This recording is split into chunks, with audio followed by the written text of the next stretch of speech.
Este último papo, antes das eleições, nós vamos dedicar a disputa em Cariacica, Vitória, Vila Velha e Serra, que disputam o segundo turno.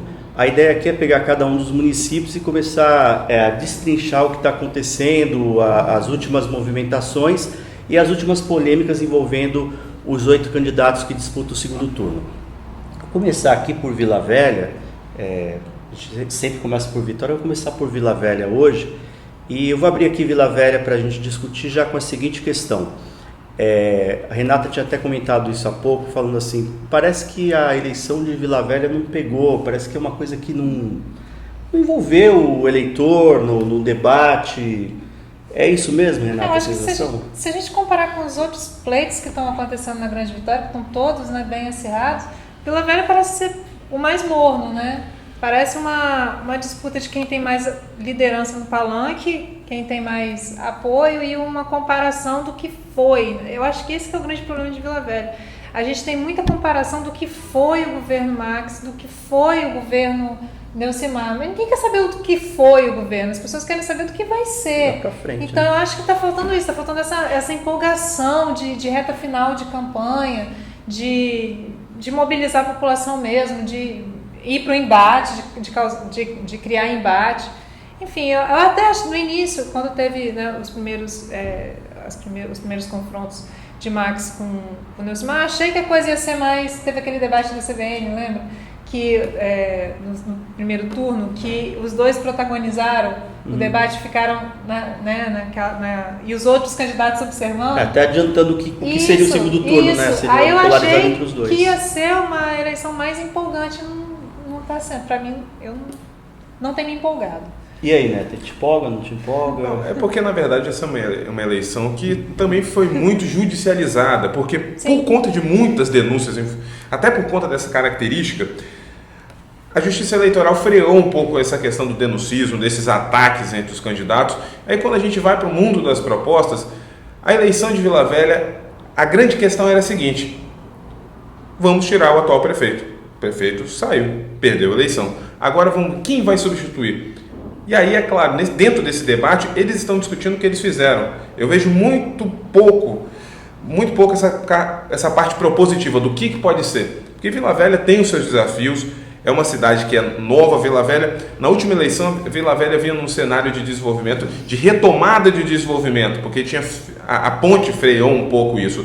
Só que agora você não vê essa retomada disso. Vila Velha tem questões fundamentais e que estão passando ao largo desse debate, porque você fica muito em questões pessoais ali. Ok, são duas grandes lideranças, mas até que ponto quem está no palanque de quem vai decidir a eleição vai decidir quem vai ser o melhor gestor? Essa é a minha grande indagação em relação à questão de Vila Velha. Ô, Rogério, porque eu fico com a sensação também do seguinte, parece que o eleitor falou, a nossa meta era evitar a vitória do Rodney. Conseguiu no primeiro turno, já caiu Agora fora. qualquer coisa tá bom, né? Agora, deixa eu Aliviou, né? Qualquer coisa tá bom. Quem ganhar tá bom, hein? Aliviou. Agora, mas o voto do Rodinei é um voto que está na disputa também, né? Sim, ele foi bem Tá votado. na né? disputa. Terceiro lugar. Ele foi para o terceiro lugar. Os votos do Favato estão na disputa também, porque ali o que está se vendo, o Max vem se mantendo na frente, mas é uma frente alcançável, não é? Quer dizer, aquela disputa... Não dá para falar que está definida, né? Não dá para definida e ela pode ser decidida por algum fenômeno de última hora. Sim. Não é? Pode ser, tivemos um fenômeno de última hora ali que é bem propício quando a frente é muito pequena e definir o pleito. É uma eleição interessante essa. Passar para Cariacica. Cariacica a gente teve um fato essa semana que foi o tentativa de assalto, o atentado, não se sabe, né? Tiros contra não foi esclarecido o episódio, mas isso mexeu com o eleitorado, com a classe política, porque a gente ficou também naquela sensação, a imprensa ficou também apreensiva, porque ficou analisando o episódio com certo cuidado, porque a gente percebeu que no início, pelo menos foi minha sensação, que o Marcelo tratou a coisa meio puxando para um atentado. Acho que ele até usou essa expressão, ele chegou a recuperar que havia sofrido outros atentados, ameaças, né? E eu achei que foi até num primeiro momento, não sei se é porque ele estava nervoso com o que aconteceu, mas eu até achei que depois, no dia seguinte, na coletiva, já deu uma outra direção, tentou minimizar essas primeiras colocações. Mas, de qualquer maneira, a preocupação, e acho que essa foi a preocupação também do presidente do TRE, foi com a questão ser esclarecido o mais rápido possível. Porque eu acho que, de qualquer maneira, desequilibra, né, Renata? Em desfavor do Juninho. É interessante que isso já morreu também, né? Foi uma situação que durou 2 dias, hoje ninguém mais fala nisso e tal, já passou, assim.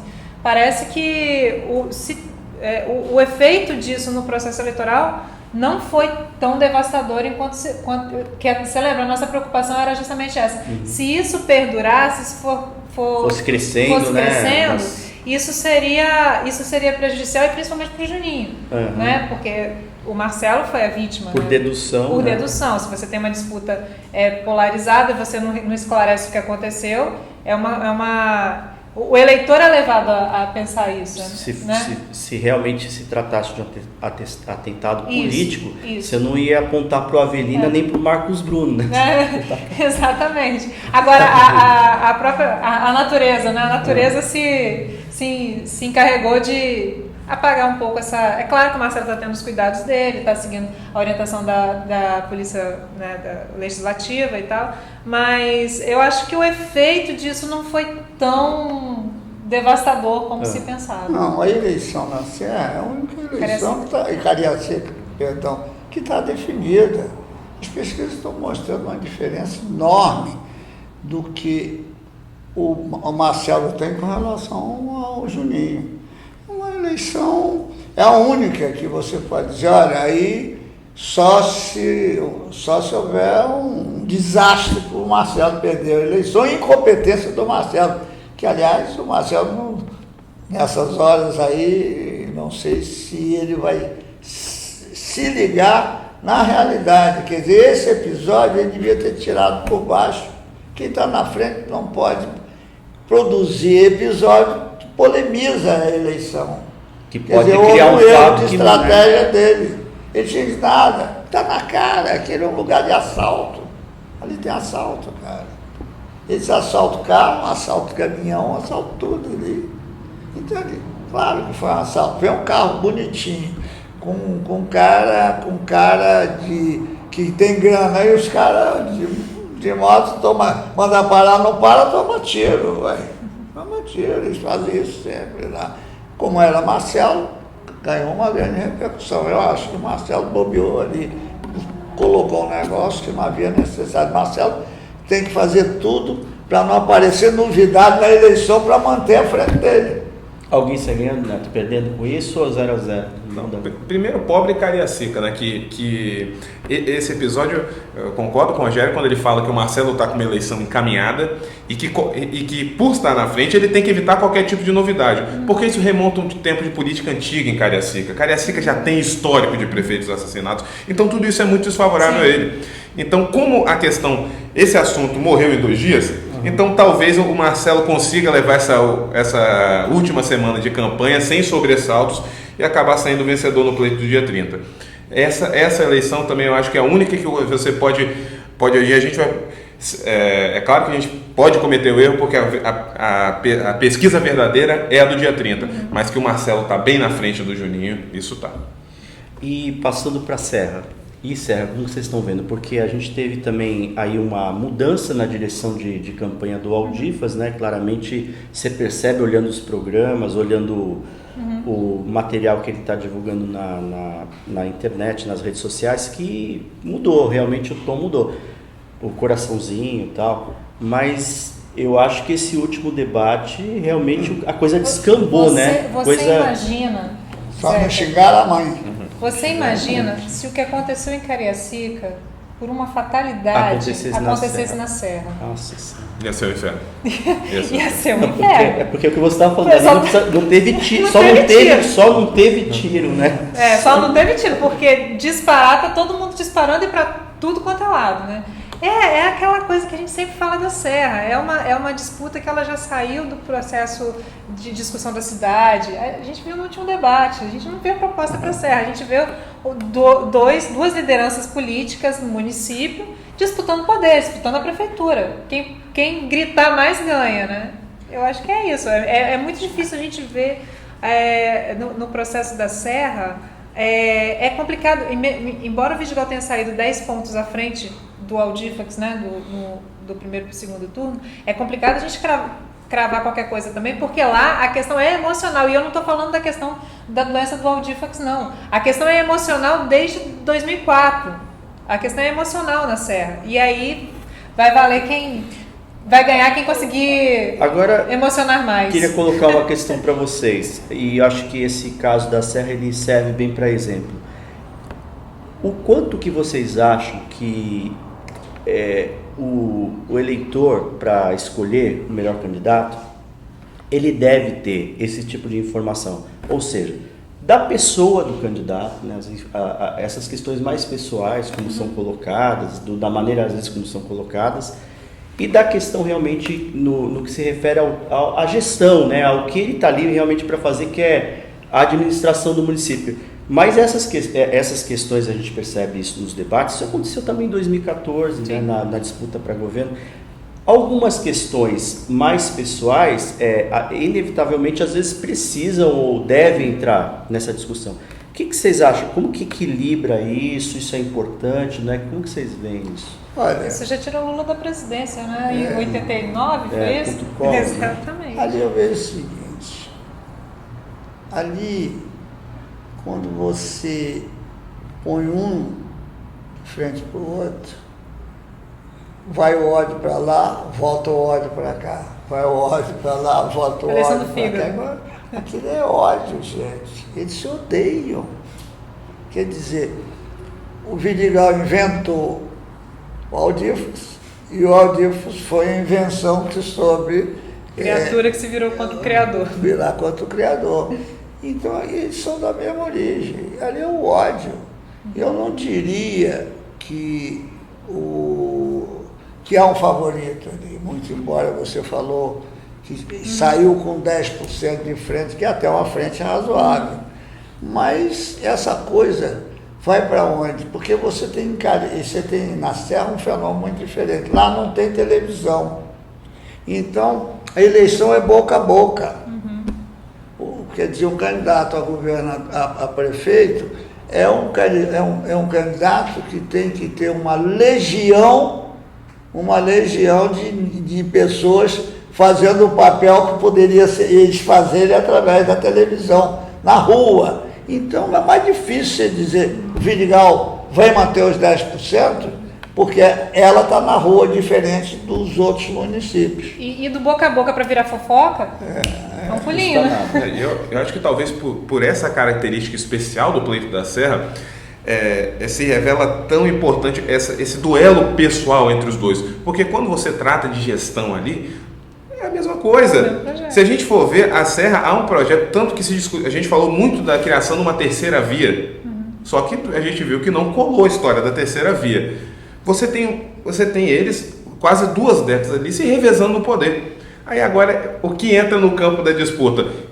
Quem é o candidato mais habilitado? Com o melhor gestor? Não, mas o mais honesto. Por isso é um atacando. Aí surge o CPI contra o prefeito, surgem denúncias contra o outro candidato e a família dele. Então, o eleitor vai ter que processar isso dentro dele. É interessante porque quando a gente vai discutir essa questão do projeto, é um projeto que realmente deu certo na Serra, mas é um projeto de 96.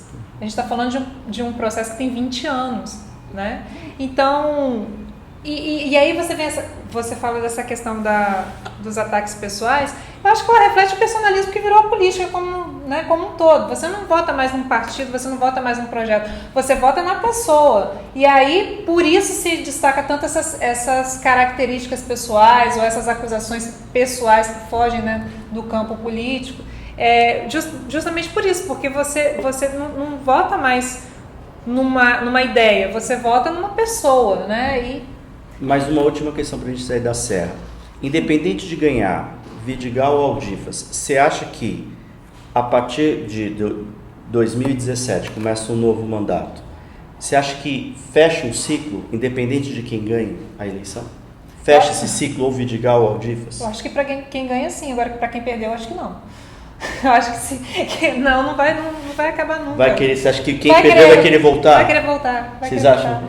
Ou tá na hora de começar um dos dois pensarem já em criar uma nova... Seguinte, Zeca, o Vidigal é presidente do PDT. Ele entregou o PDT na mão da Vitória para cuidar da eleição no resto do Espírito Santo, para sair de deputado federal e voltar a governar a Serra. O Aldifax abriu mão de construir a rede no Espírito Santo para disputar a eleição na Serra. Ele só consegue enxergar aquilo ali. Tanto o Aldifas quanto o Vidigal, quando estiver aqui na última entrevista, o Vidigal disse sim que estava... Você fez até essa pergunta para ele, que estava preocupado com isso, que inclusive a escolha do vice, quando ele chamou o Vandinho para ser vice, ele fala que já chamou pensando nessa renovação.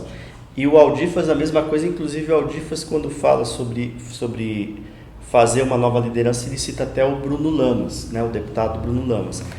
Os dois, pelo menos no discurso, falam isso, né? Mas o problema é que lá o emocional fala mais forte do que o pragmatismo. E entre falar e fazer, há uma distância muito grande, até porque por conta disso, é Fla-Flu, mas o Fla-Flu não é entre...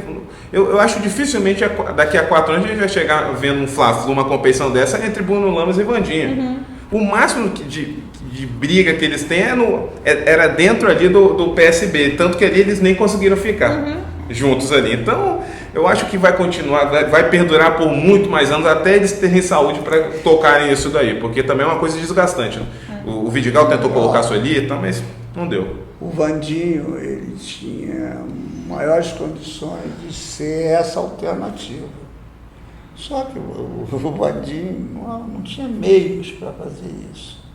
O Vandinho não tinha recursos para ter 2.000 caras andando pelo município, da onde vem a grana. Né? Agora os dois que passaram pelo governo, todos os dois sabem onde as corujas dormem, lá em Minas Terra. Então sabe fazer dinheiro, sabe, tanto é que as campanhas dele são bem ricas. Para o momento que a gente vive, são bem ricas. Vai, Rogério, aproveita que você está, por causa do tempo, aproveita que você está com a palavra, vai para a Vitória, então. Olha, Vitória, veja o seguinte, a eleição nesse momento, ela tem uma característica comum, porque Vitória é um pouco diferente dos outros nesse tema. É a descida daquele eleitor que não está nem aí, não é para debate, que não está nem aí para eleição, no máximo, como diz a Renata, ele dá o voto do vereador que encheu o saco dele, ele foi lá e votou no cara do bairro, não é? Agora, tem um pessoal que desce e na obrigação tem que votar. Esse pessoal é agora, está descendo agora. Esse pessoal decide essa eleição em Vitória. Eu acho que esse pessoal decide essa eleição em Vitória. E esse pessoal desce, geralmente tem um deles muito quer saber quem é que vai ganhar, ele não quer perder o voto. Ele já está indo ali para cumprir a obrigação, não quer fulano, então, esse cara que vai decidir essa eleição em Vitória. Porque na hora que você vê o primeiro turno, é uma coisa muito interessante. Você vê um tal de Amaro, não é? Neto, que ganha na maioria dos bairros e perde na classe média e na elite. Onde se concentra principalmente na classe média uma grande votação. E tem um outro episódio, aí isso armou o Luciano. Luciano viu que ele não tinha estrutura para lidar com o cara. Sozinho, todo mundo na periferia abrindo as portas para ele, o cara crescendo, o cara se posicionando para ganhar essa eleição, não é? Quando ele sai do primeiro turno, ele já sai com alguns apoios diferentes, ele vai para o segundo turno e faz uma arca de Noé, botou todo mundo dentro. E aí, esse todo mundo está dentro, aguenta uma figura como o Amaro, Não sei se aguenta. Eu diria que essa eleição em Vitória vai ser decidida nesse voto aí, de quem está descendo. Se o Amaro conseguir demonstrar que ele é o favorito, ele vai se habilitar a esse eleitorado. Tem outro eleitorado, se você me perguntar, não sei para onde vai. O eleitorado do PT em Vitória, que é um eleitorado muito forte e que não votou no PT. Está aí igual zumbi, voando. Para onde vai esse pessoal? Ele é grande em Vitória, ele elegeu o Vitor Boaz, ele elegeu o Cosme 2 vezes. Também é outra coisa que pode aparecer de forma diferente desse que quer votar no que vai ganhar. Então, uma eleição indefinida para mim em Vitória. E aí, Neto, está indefinida mesmo? Ou você acha que já tem favorito? Olha, Vitória, por mais que tenta fazer crer que as pesquisas já indicam um candidato, eu vejo uma eleição muito delicada ainda. Até porque a distância não é uma distância... A distância no primeiro turno não foi uma distância tão significativa assim para você ter essa margem de frente. Talvez o efeito psicológico de todos esses apoios em torno da candidatura do Luciano deu um verniz de que ele é o grande candidato. Não, a disputa, e nesse segundo turno ali, se a gente for ver, o debate de ideias é muito frágil, principalmente por parte do prefeito.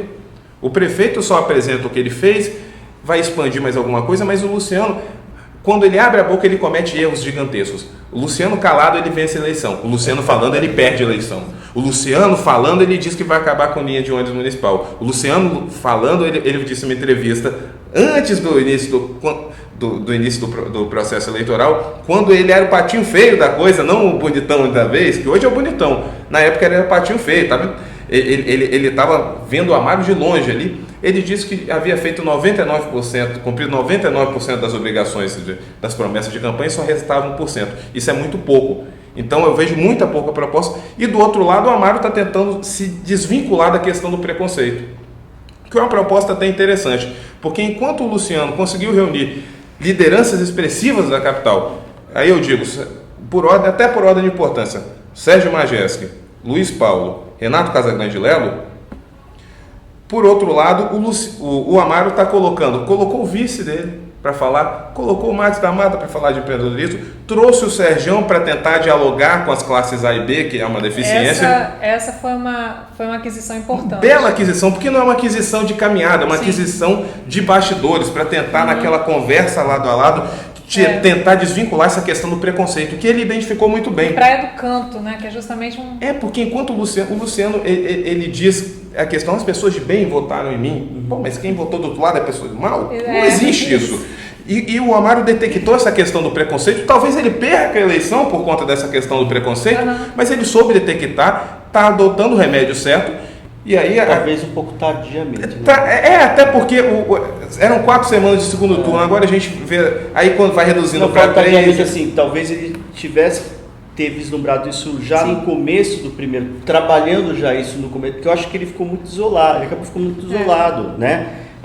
E o Luciano, como vocês falaram, ele começou, principalmente na reta final do primeiro turno, quando ele começou a se sentir mais ameaçado, ele começou a encher o palanque dele.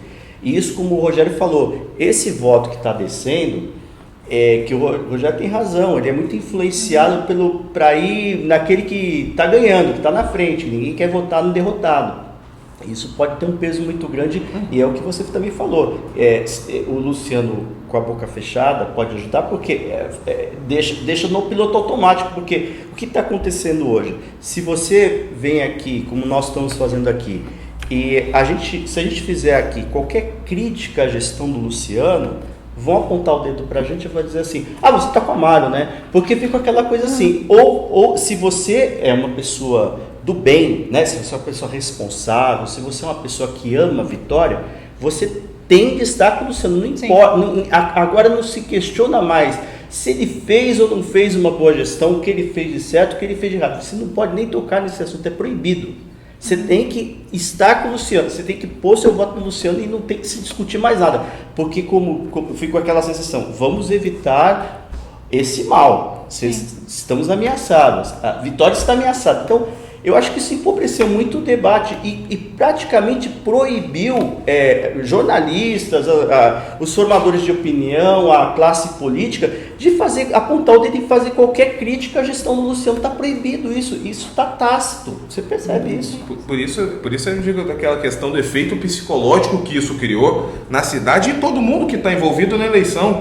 E por isso que o Luciano não, porque a partir do momento que ele vai e fala da gestão dele, aí ele fica passivo de crítica, mas enquanto ele não fala, agora deixa a gente tem que pegar os dados históricos, né? A eleição de 2004, pulando de 2008, que foi um ponto fora da curva, era uma disputa do João Coser com o Luciano Rezende, que deveria ser apoiado pelo PSDB, mas na verdade o Ricardo Ferraz foi para lá, né? E para o outro lado, enfim.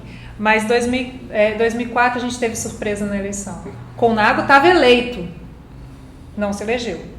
Em 2012, Luiz Paulo estava eleito. O próprio Luciano, né? E não se elegeu, né? Então a gente tem que tomar muito cuidado com esse oba-oba de já ganhou, porque muitas vezes você dorme eleito, né, e acorda derrotado. Eu sou eleitor evitário.